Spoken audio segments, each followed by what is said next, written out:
I think Mark Robbins was treated really bad. And Rovers fans are becoming expert in Indian tax law. It's not going well, Gab. And I think that's a big problem for Chris Wilder. I think people who appoint Wayne Rooney, what do they think they are getting? He seems to be struggling. He was pictured in a bar or something the other day, and it seems to have irritated Plymouth fans. Do they think they're getting Carlo Ancelotti? Do they think that they're getting some tactical insight? It's always a talking point with Blackburn, isn't it? The Venky's, the ownership. What's that Arsene Wenger used to say? Everybody thinks they have the prettiest wife? Just to let you both know, I've been informed by producer Seb that if anyone says Chris Wilder, they're getting booted out. I think my wife wouldn't forgive me if I didn't go to Wayne Rooney's house party just with a chance of bumping into Colleen's. It doesn't look like it has a happy ending.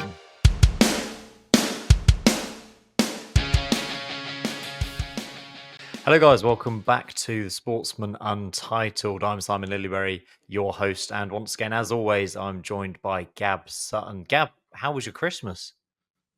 It was lovely, yeah. Great to spend a bit of time with the family and have one or two glasses of Baileys, but right back into business and no rest for the wicked. So let's get cracking onto the championship. Absolutely, and our special guest this week is Ian Herbert, Blackburn Rovers fan from the 4,000 Holes podcast. Ian, good Christmas? Splendid, thank you. Yeah, spoiled only by yesterday's result, but other than that, if we ignore that, then everything else about it was excellent. Let's just park that to one side, shall we? Move on. We'll come swiftly. back to our in-depth Blackburn chat later Indeed. on in the show. But first of all, I think we should probably talk about a pretty good festive period so far, Gab, for both Leeds and Burnley. Two teams really making a charge at the top. Yeah, do you know what? I love Burnley. I mean, unfortunately, Ian might have to cover his ears at the moment. But Burnley's defensive record has been outstanding. We're going to talk about Blackburn Rovers' defensive record as well, Ian. So that don't. But Burnley has been great. They've the number of clean sheets they've kept, I think it might be 14 now, just absolutely phenomenal considering in the other games they've not conceded more than one in any of them either. So I think that centre-back partnership of Maxime Stev and CJ Egan-Riley, James Trafford in goal, even somebody like Bashir Humphreys, who's had a really good season under the radar for them at left back. He's kept people like Ben Doak quiet at times. You got Connor Roberts, who's a really good pro at right back, and then Cullen, who provides that protection in midfield. There's a real solidity about Burnley, and that's why they've consistently been able to grind out points. They've certainly made a charge towards the top of the table, a massive win away at Sheffield United on Boxing Day as well. What I want to do today as well for the intro to this show sort of thing, this is our last show of 2024, Gab, so I think it's only right that we kind of take a look back at the calendar year that has been. Should we start with our favourite championship moment of 2024? And I'll take this from both of you. Gab, I'll let you kick off. I think it's got to be Ipswich winning promotion because winning back-to-back promotions is an astonishing achievement.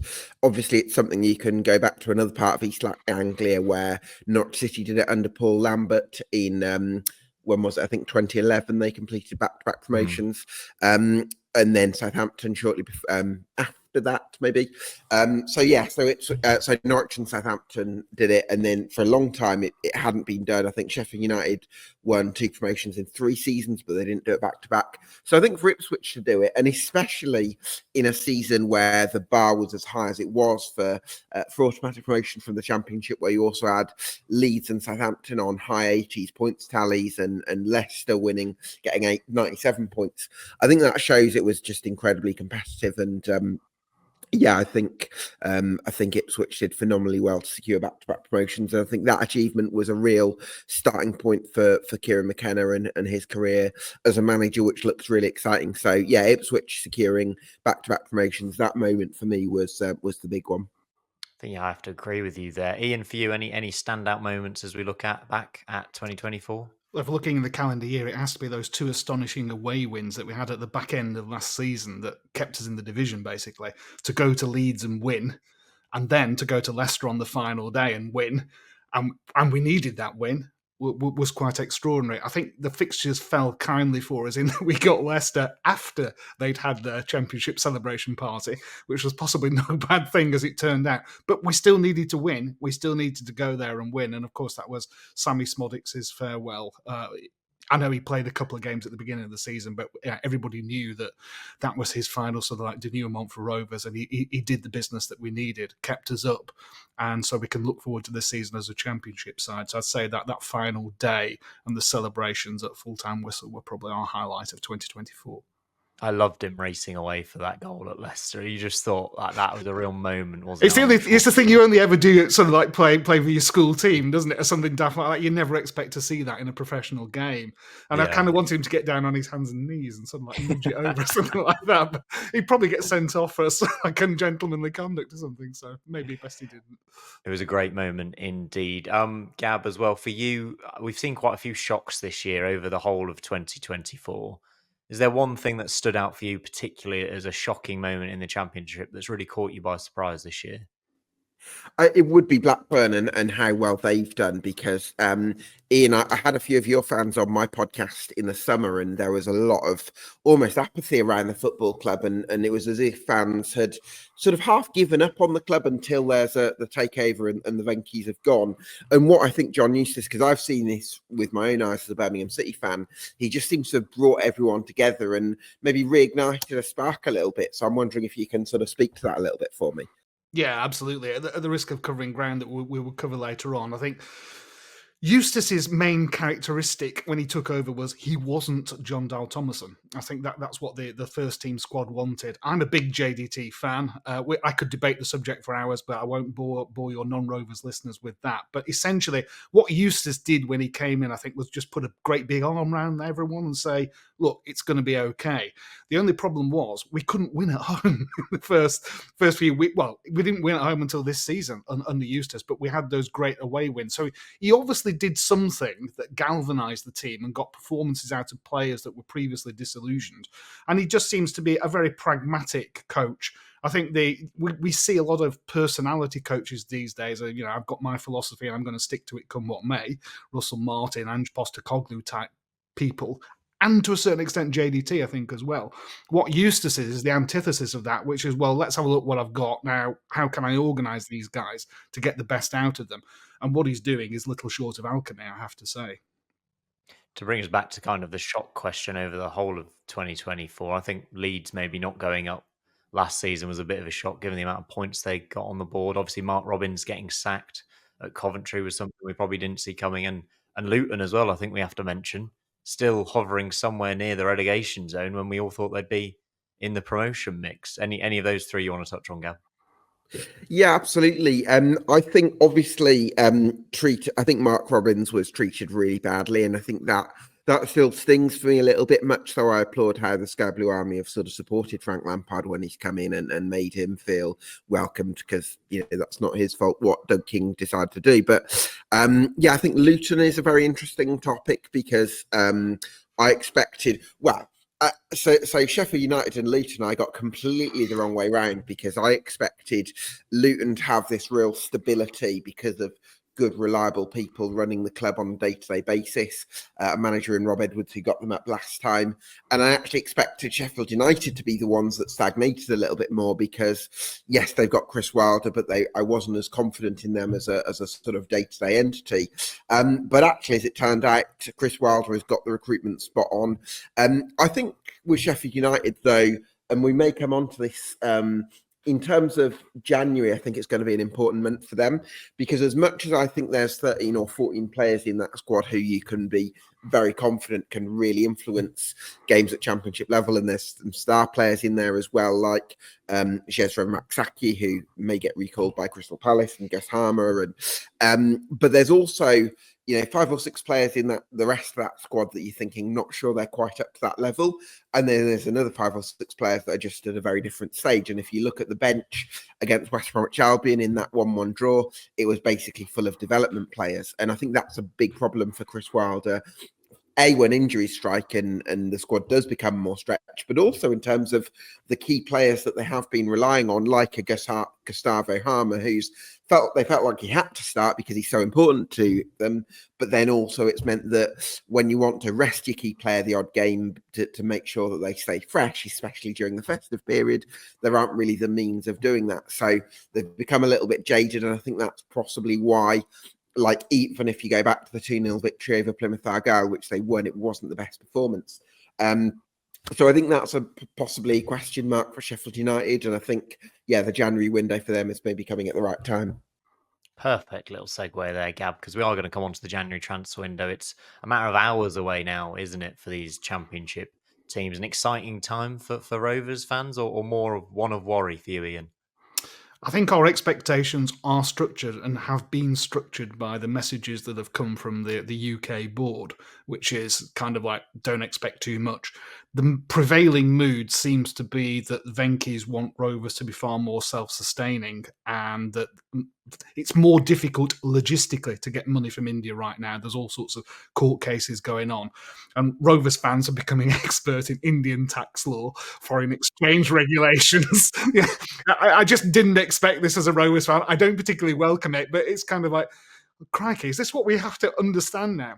But it does seem that if we're going to bring anybody in January, I'm not expecting there to be fanfare signings. I think trying to pick up a couple of loan players maybe is probably where we're at. The squad desperately needs strength. I think it's glaringly obvious looking at our goal scoring record that we need a striker, and we've got a Mario Gabriel on one wing. I think it would be good to have an option on the other wing.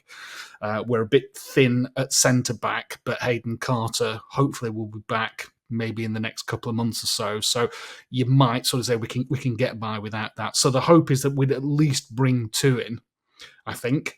And this is going to be a real acid test for Venky's about how serious they are, because I can't conceive that when they did cut the budgets in the summer and all the conversations were taking place that they expected to be in this position.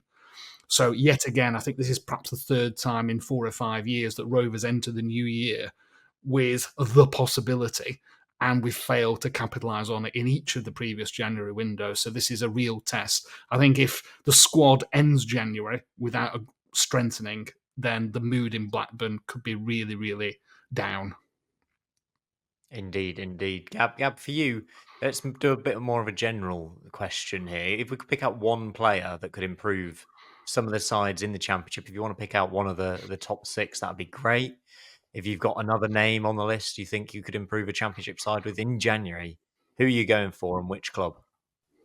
Well, I've got a couple of names for you, Simon. I think Middlesbrough, I think, could really benefit from somebody like Louis Barry, because as much as they've got Ben Doak on the right and Finners that linking up brilliantly with Finners as in the number 10 role, I think there is going to be a danger in the second half of the season, even if they retain Doak, which I imagine they would, that opposing teams are basically going to congest that part of the pitch and funnel the ball over to the left, where they've got a lad at left back called Neto Borges, who maybe doesn't offer you loads on the halfway line, and Ilano Bergzorg, who's basically a centre forward who they've played on the left, who drifts infield a lot. So they're kind of they're much more dangerous on the right than on the left, which seems to be a common theme with Middlesbrough over the last few years. So what I would love is for them to bring in a left-sided forward that can really do some damage and gives teams something to think about the other way. So I think Louis Barry on loan from Aston Villa would be a fantastic signing for Borough, and I think you would add another dimension to them. But to give you another one, I think Ronnie Edwards as a centre-half is going to be possibly the coup of the January window wherever he goes, because it looks like Southampton are going to make him available for the second half of the season on loan. I've heard Oxford United are going to be interested in him. I mean, I personally think he could make an impact for a team maybe higher up the leagues, because he's a lovely ball-playing centre-half, and he's also got a few, 3 or 4 years of senior football under his belt as well. And got huge potential. He's captain England at I think it's under 20s levels previously, so he's got great leadership qualities, but he's can play with both feet as well. So for me, I think we're looking at a top talent in Ronnie Edwards, and I think whoever gets him on loan is going to have a fantastic player on their hands. So Louis Barry to Middlesbrough would be a real coup if that one happens, and I think Ronnie Edwards is going to be a real bit of business for someone as well. Very interesting you say Barry to Middlesbrough, because that's exactly the player I'd selected after his form for Stockport the last few years. And I was looking at the Championship table. I was looking at the Championship table, and I thought, hey, he probably suits Middlesbrough the best, doesn't he? That balance with Doak could be very exciting, but we'll have to wait and see. What happens over the next month is going to be interesting to see in the January transfer window. The last general championship topic I want to talk about before we dive into our Blackburn Rovers deep dive is Wayne Rooney and Plymouth, because it's not going well, Gab. They're now bottom of the table.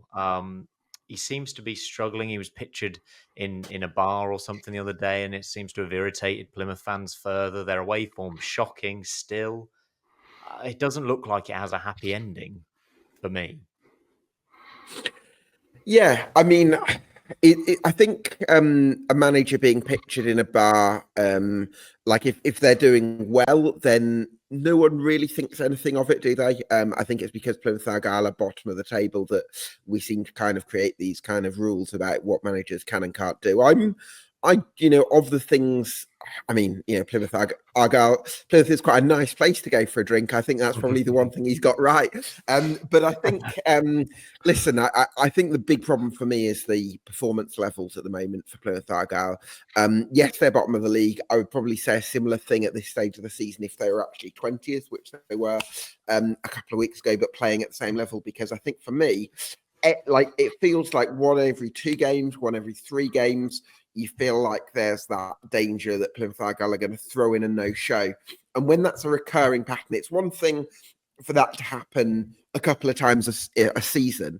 But when it becomes once every 3 games, I think that's a massive problem and indicative of a cultural issue at the club. I just find it incredible. Like, Millwall are about to appoint Alex Neil, which I think is a fantastic appointment for them. Plymouth Argyle apparently appoint Alex Neil was out of work when Plymouth Argyle appointed Wayne Rooney. Alex Neil is such a consistent, reliable Championship manager.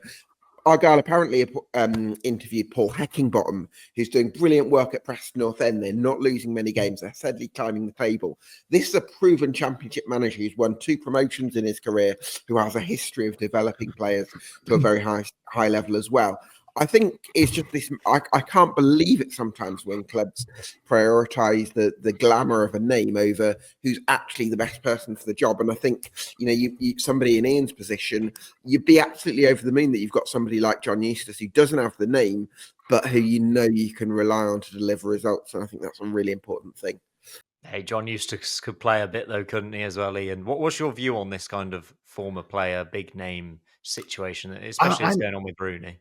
Yeah, I'm baffled by it, to be perfectly honest, because if you're appointing someone, let's go outside the world of football and you're recruiting for a position, you'd be very clear about what the knowledge, skills, and experience are that you want for that role.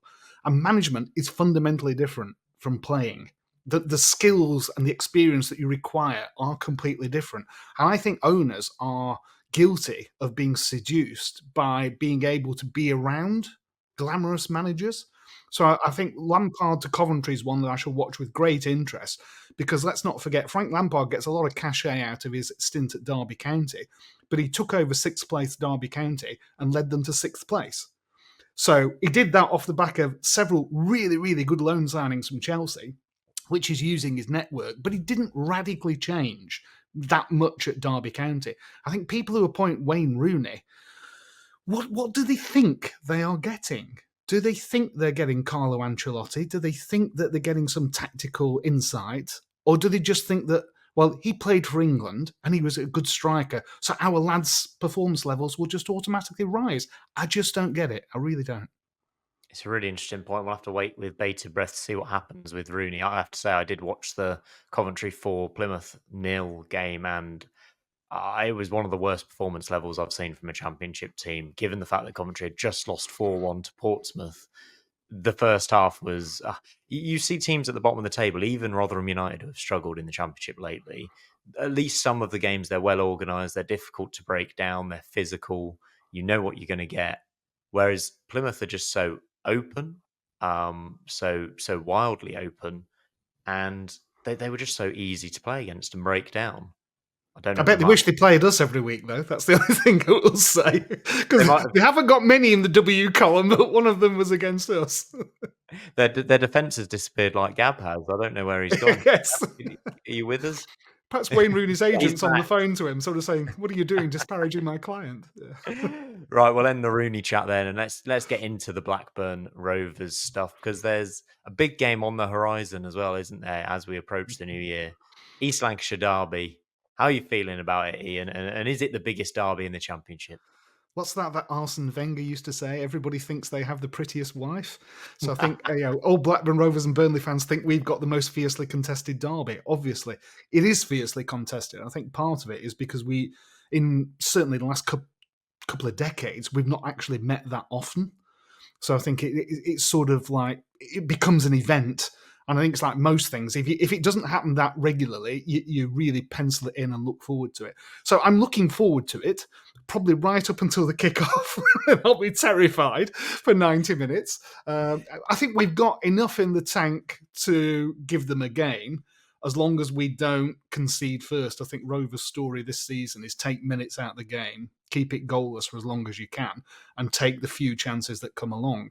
And where we've come unstuck this season is where we haven't taken our chances. If we concede first, you fear for what might happen. And I think the key to the derby back in August was that we equalised really quickly after they took the lead. I think if we'd gone to half-time a goal down, I think it might have been a bit of a torrid second half.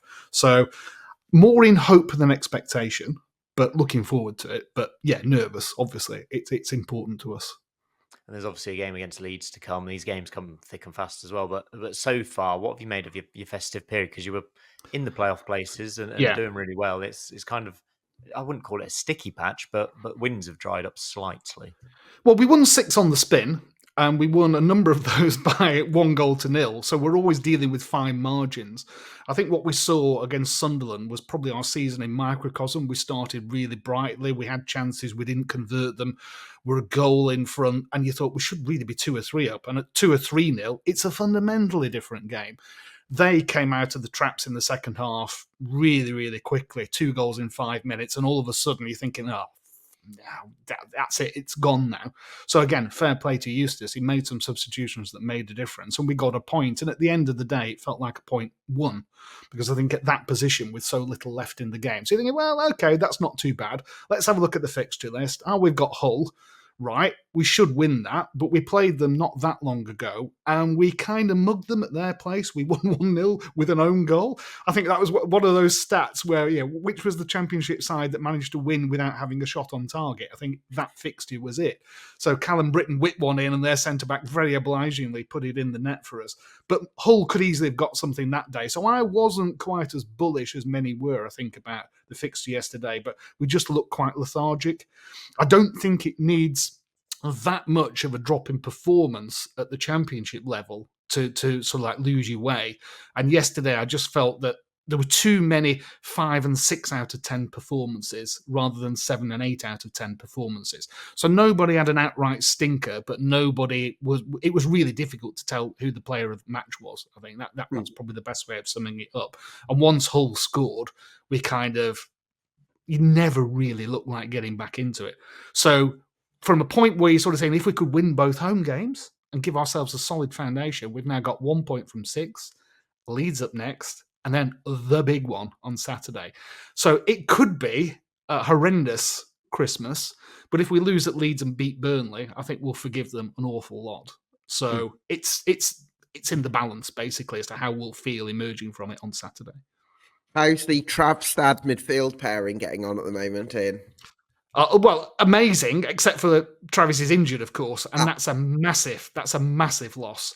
Tronstad has been an unsung hero for us for quite some time, and this season he's literally become a sung hero because we've got a song for him now, so that's all good.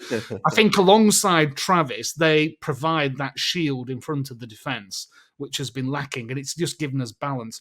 Lewis Travis, since he came back from his loan spell at Ipswich, I think is a fundamentally different player. And what I'd like to know is that the coaching at Ipswich that's improved him, or is it that he's come back with a point to prove and Eustace has got a hold of him? If it's Ipswich, then I think we should send the whole squad on loan to Ipswich in May and bring them back at the beginning of August and just see what happens.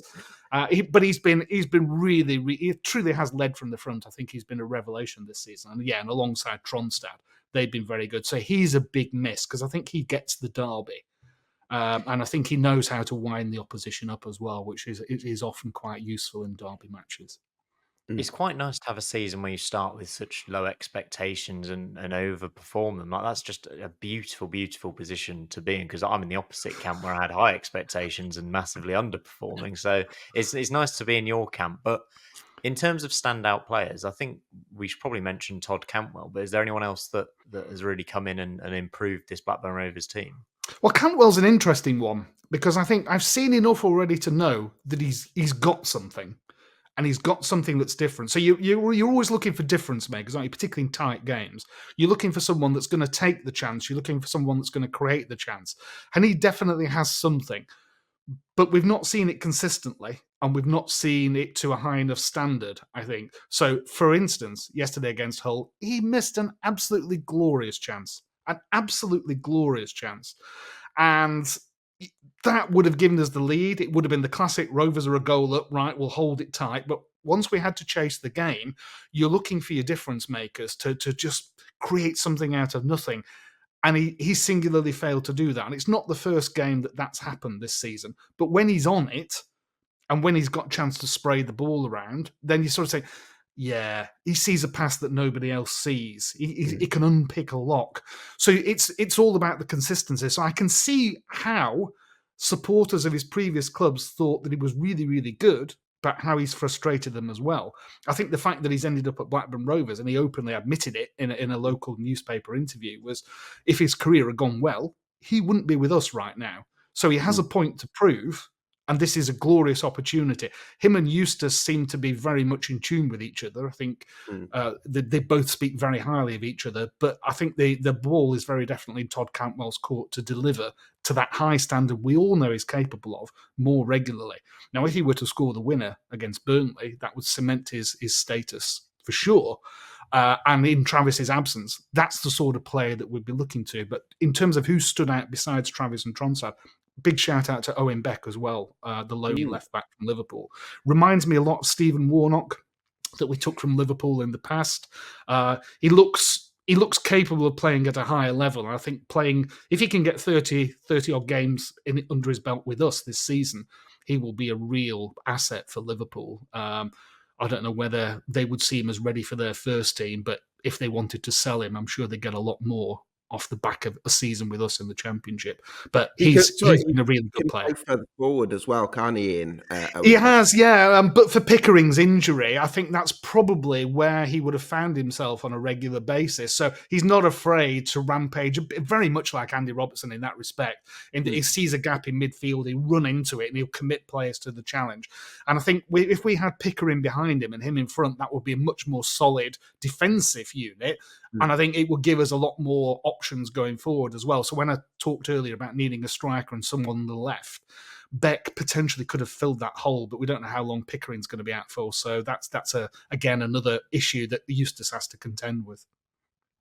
Interesting stuff. In particular, we've got a lot to get through on Blackburn, so let's have a look at some of these other things we can talk about. I mean, it's always a talking point with Blackburn, isn't it? The Venky's, the ownership. Yeah. When things are going well on the pitch, sometimes that quietens kind of the fan frustration at the owners. Is that the case now? How are the feelings amongst the fan base towards the owners right now? Whenever I'm asked that question, I always answer it by saying it depends how long you've supported Rovers, because I think that colours your judgment.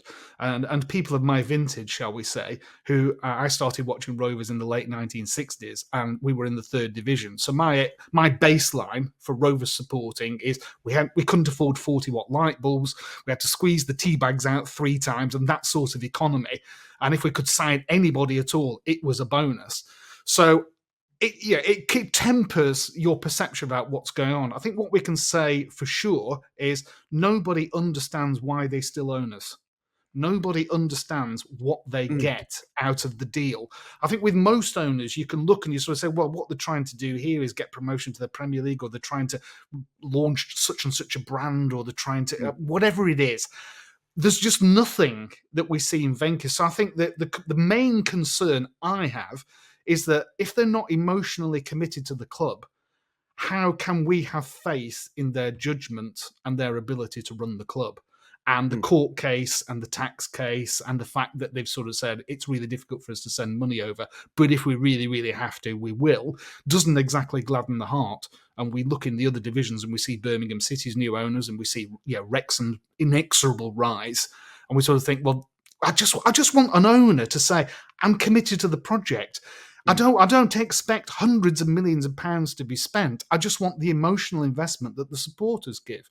And I think that's the biggest question. But there's a generation of supporters coming through who've not known anything different. Your 14, 15-year-olds coming through have not known any other owners. So they just say, well, who's that old bugger there who's constantly moaning about Venkis? Because your frame of reference is completely different. So I think it's just a perplexing mystery as to what they want and how they're going about it. Do you think they're waiting for? I don't want to call this season a fluke for Blackburn Rovers, but are they waiting for that fluke season where everything just clicks and maybe you get a top 6 finish and you can squeeze your way into the Premier League like Huddersfield did? Is that the only thing they can hold out for? Yeah. I think it does look like that. Well, we need a Rovers class of 92 where 2 or 3 players come through the academy. You just happen on the right 2 or 3 loan signings from the Premier League and your squad matures. But we've had instances under Tony Mowbray and John Dahl-Thomason where we've been at that point and you sort of say, this is nearly there. Just that final push. We're in the home straight. Just give us something. And it's not happened. And I think the question, therefore, the unanswered question is, well, why? Why wouldn't, if you're saying all these public proclamations about wanting to get the club back into the Premier League, I'm not about words, I'm about actions. I don't want to hear statements from the owners. I don't want them to be on video or anything like that. I just want them to do things you think, oh, that's good. Oh, that's interesting. Oh, that's supportive. Oh, I understand why they've done that. And very little of what Venkis do through the board in the UK make it easy to understand. I think that's the biggest puzzle for Rovers fans. Why are they doing this? Because if I had a hobby that had cost me 200 million quid, I'm sure my wife would be sort of saying, really? Because you don't even go. It's kind of, if I had a model railway set somewhere and I never used it, wouldn't you start to ask questions? It's so strange. It's so strange, isn't it, Ian? Because I'm very confused by this sort of weird dichotomy where, on the one hand, if it, let's say, it's just an issue with getting the money across from India, and it's just a practical issue with funding the club that way, you would still see more communication from the Venkis because there's nothing in India that prohibits the Venkis from communicating with supporters. So there must be distance from it in some way, otherwise they would communicate more.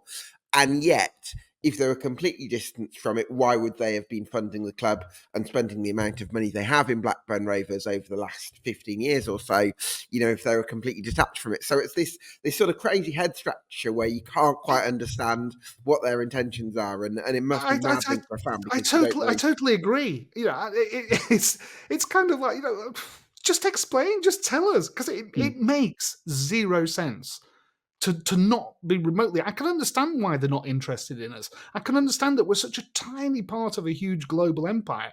But if we're not that important to you emotionally, sell us. Just get rid of us.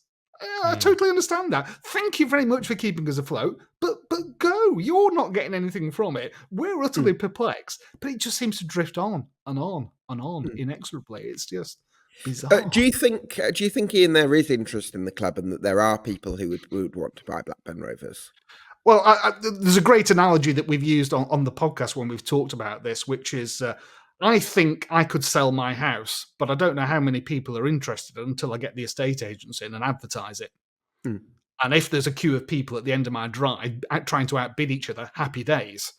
If there isn't, then my expectations about what I can get and how quickly I can get it will be structured. What Venkis have always said publicly is the club is not for sale. We're not interested in getting offers. Notwithstanding that, there's still numerous rumours over the years that there are various people who, if they got warm noises from Venkis, would then move the interest to a different level. One of the great pushbacks from many of the supporters is, but who buy us? And to which I respond to that, but just go through the EFL and look at how many clubs have changed ownership in just, say, the last 5 years with worse prospects than we have. And surely someone out there would take a punt. So the pushback to that is be careful what you wish for. But right now, we want hope. You go to football to dream, isn't it? Football is about the excitement of what might be and what the possibilities are, not to sort of say, well, yeah, for goodness sake, lads, let's make sure we don't get relegated. I mean, that doesn't sell season tickets. It doesn't get fans through the door. It doesn't get the emotional engagement. And right now, that's what it feels like. It's kind of like, don't do anything silly. Yeah. And last season, could have been an absolute disaster on that score. Well, the couple of things I do feel you've got in your favour. First of all, I think the work that you've been doing in terms of diversity seems to be very positive. I can't remember the gentleman's name, but there's some. Yes, Sufi. Yeah.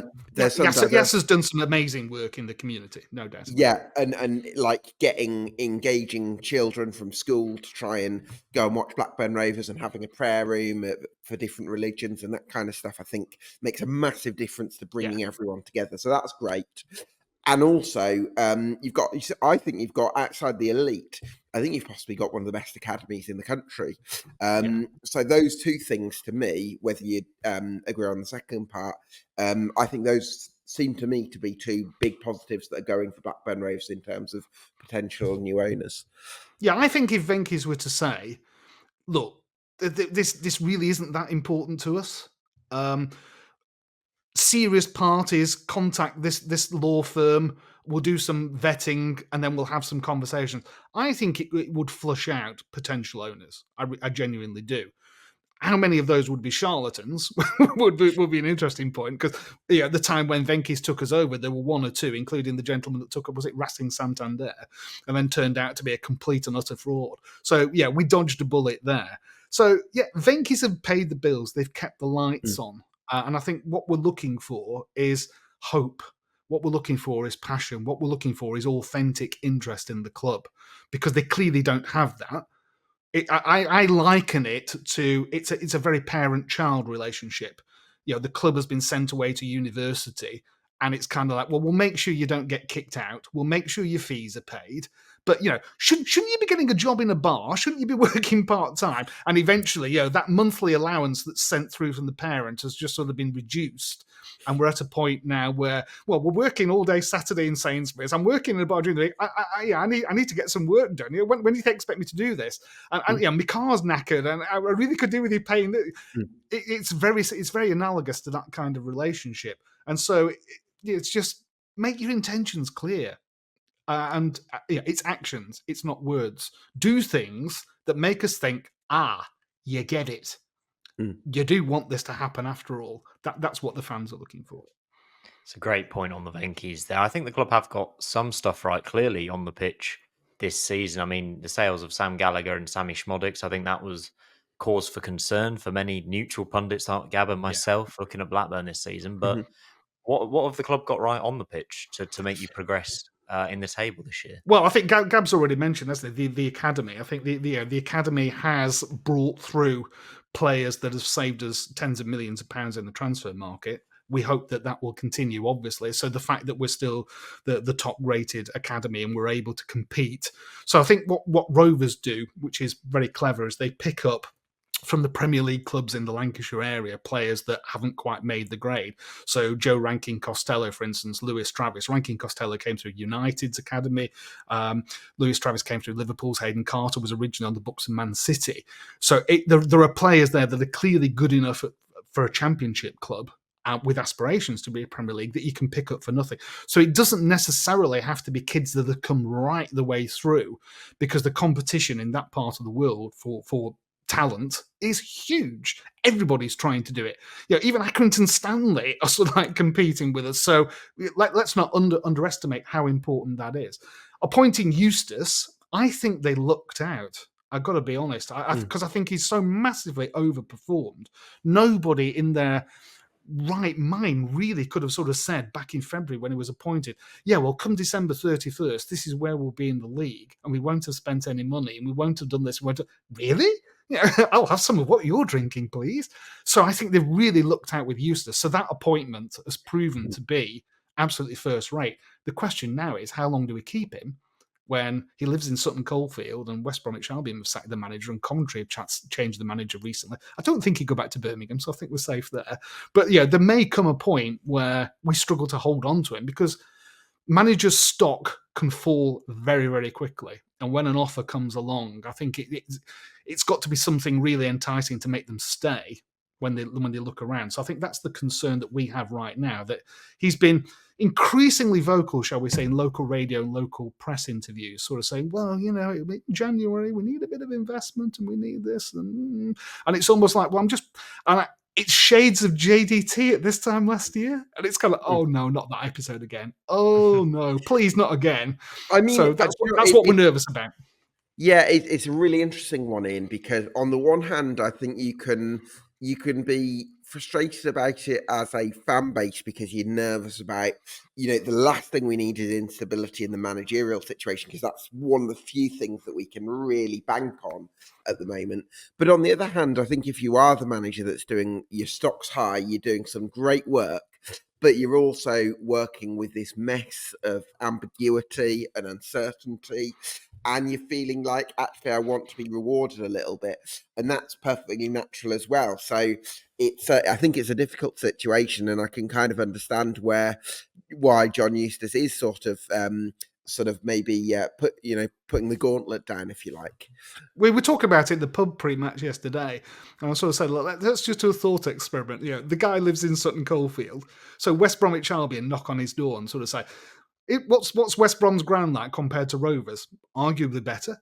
Have they got a really good academy and training ground? Yeah. Is it better than Rovers? Maybe, may not. Here is a huge salary increase that we can give you. We've got owners that are, shall we say, now, I think at West Brom, more stable and able to invest. Yeah. What would it be about that job offer that might attract John Eustace? It's so hard to define, isn't it? So, there is nervousness that at some point he will be on the radar. And you're just hoping that somebody sits down with them and says, what do you need? We get it. And they at least give him the tools to do the job, because that was always the problem with JDT. He hugely overperformed in his first season, and we didn't back him in the summer, and that was a massive mistake. And then his second season just became a disaster. toys were thrown out the pram and all sorts of stuff. So let's not go there again, please. Ian, can I just... I know Simon... Sorry. Go on, mate. I was just wondering, Ian, I'm sure Sam want to introduce other topics in a moment, but just finally on the sort of day-to-day structure at Blackburn Rovers, because a year or two ago, you had a sporting director, I think, in Greg Brutton, who did some good work, and a few people on the analytics team, and it felt like Blackburn Rovers had a bit of an identity. And then it felt like a lot of, because of the structural uncertainty, that kind of got eroded a little bit, and Brutton left. Do you feel like there are people upstairs that are doing some good footballing, analytics kind of work at Blackburn Rovers, or do you feel like a lot of it's now on Eustace? Well, I think if you were to trawl back through LinkedIn, God forbid you've nothing better to do than that, but just look at the number of job vacancies that there have been at Blackburn Rovers that have the words scout, data, analyst in them over the last 12 months. You'll see that there's been a massive churn. So you're right in that the model of a director of football, head coach type thing under Broughton and Thomason was completely thrown out, and we've gone back to a more traditional, but we've still got Rudy Gestede there.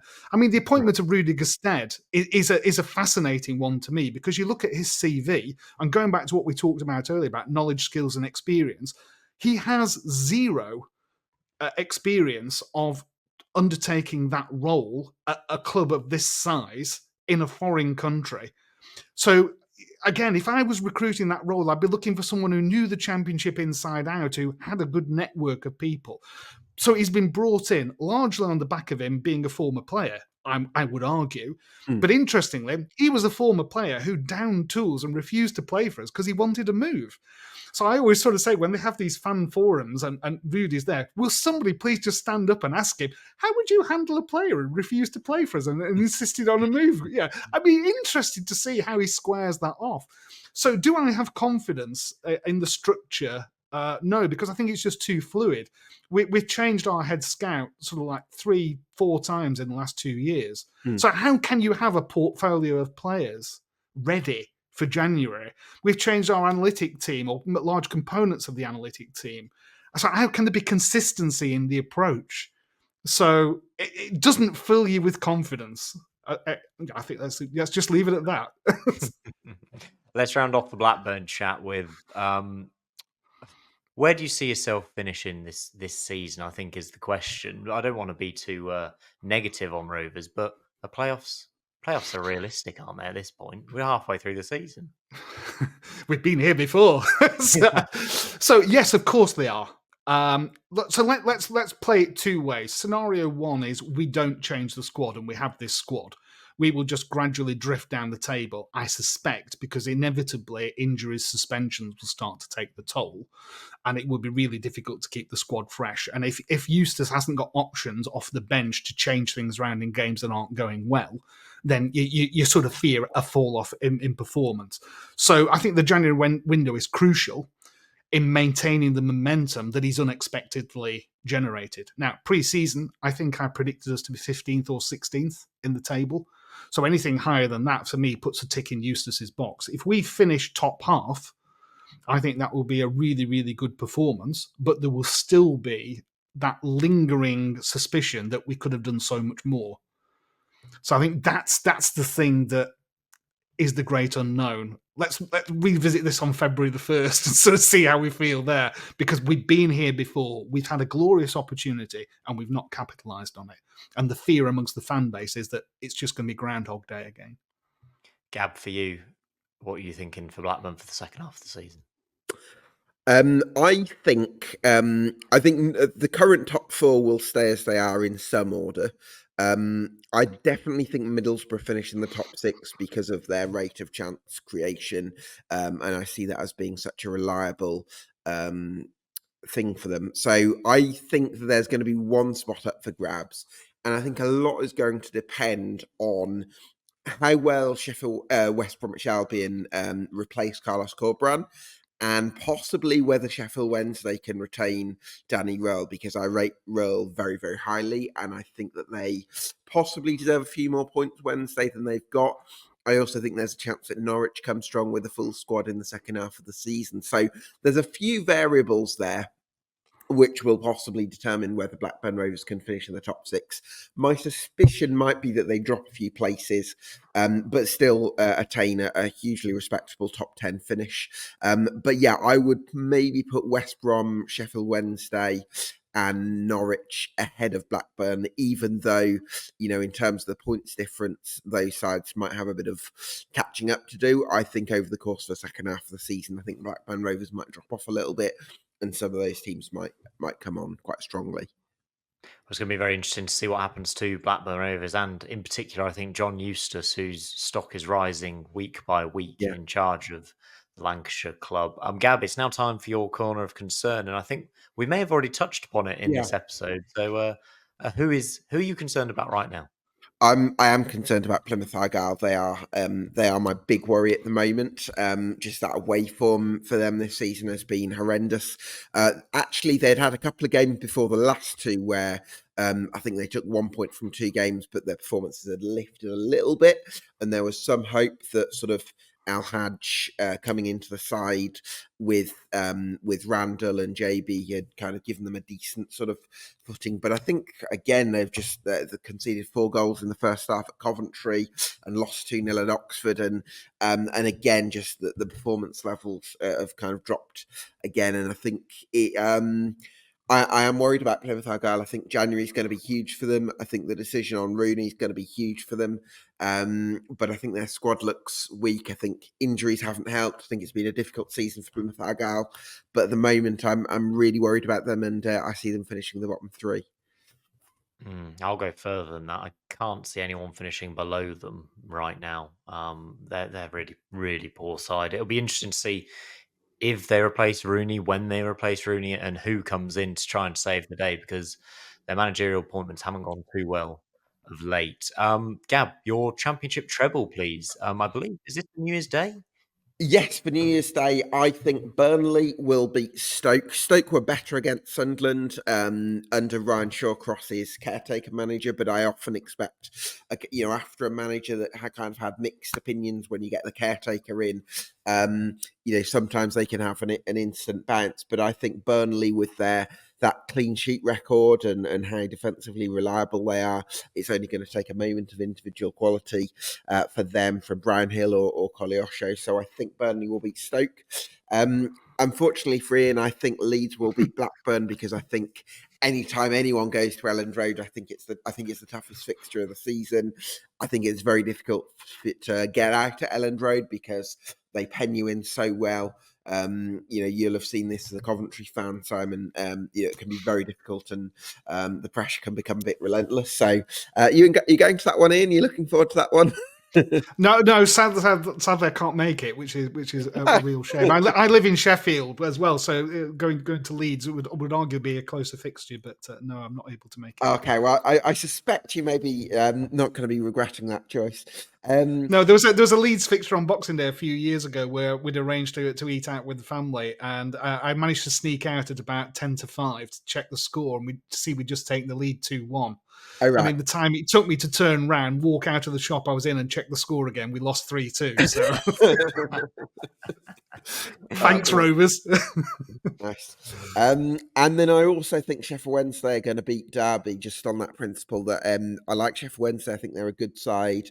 I see them definitely finishing in the top 10 this season. Really impressed with Shea Charles for them at the base midfield. He looks like a really good signing. And Derby's away record hasn't quite been what they would have hoped for. So, yeah, I think Burnley beat Stoke. I think Leeds beat Blackburn. And I think Sheffield Wednesday beat Derby. Brilliant stuff. We'll take a look on Betfred for the price for that treble. And we always like to finish with a bit of a fun question, because it's the end of 2024. I'm going to ask you, which Championship or EFL manager would throw the best New Year's Eve party? And just to let you both know, I've been informed by producer Seb that if anyone says Chris Wilder, they're getting booted out, because he appears to be the answer for every single one of these questions we do, Gab. So Chris Wilder's off the table. He's locked his doors. He's closed his curtains. He's not in. We're not allowed round to Chris Wilder's house. Who are you going round to? Who would I go to? I think, honestly, I would go with John Eustace, just because he seems like you're sucking up. A nice down, I know, a nice down-to-earth guy, very honest, very humble guy. So I wouldn't mind. He's the one I wouldn't mind having a bash with. Ian? I'd want to go to Wayne Rooney's, wouldn't Obviously. you? Just look at the guest list. You'd expect all these former England cohorts who are currently looking for work to be turning up and going, "Hello, I'm available." I think my wife wouldn't forgive me if I didn't go to Wayne Rooney's house party, just for the chance of bumping into Colleen, you see, and sort of getting some tips. So it's Wayne every day of the week and twice on Sundays. I completely agree with you, and I think second place would probably be Frank Lampard for the same reason. I just want to meet all these. Gareth Shrewsbury Town manager Gareth Ainsworth. He's a Blackburn fan actually as well. He's a Blackburn lad, yeah. Was on the books. Blackburn lad, yeah. I think he would throw a good New Year's Eve party, so he'd be another choice for me. As long as his band didn't band play, on, wouldn't he? Yeah, absolutely. That's a great show. Get some live music going. Good stuff. Thank you, Gab, for joining me this whole year. It's been great to do this with you. We will be back for the next episode of the Sportsman Untitled in 2025. Next year, we'll be back next Monday with Gab and another special guest. Thank you very much, Ian. We'll keep a close eye on Blackburn Rovers for the rest of the season. Make sure you like and subscribe and get in the comments down below. As always, we always appreciate to hear and read your thoughts. We might even read out a few of your comments if they're good enough on the next episode. But that's all for us for now, and we'll see you in 2025.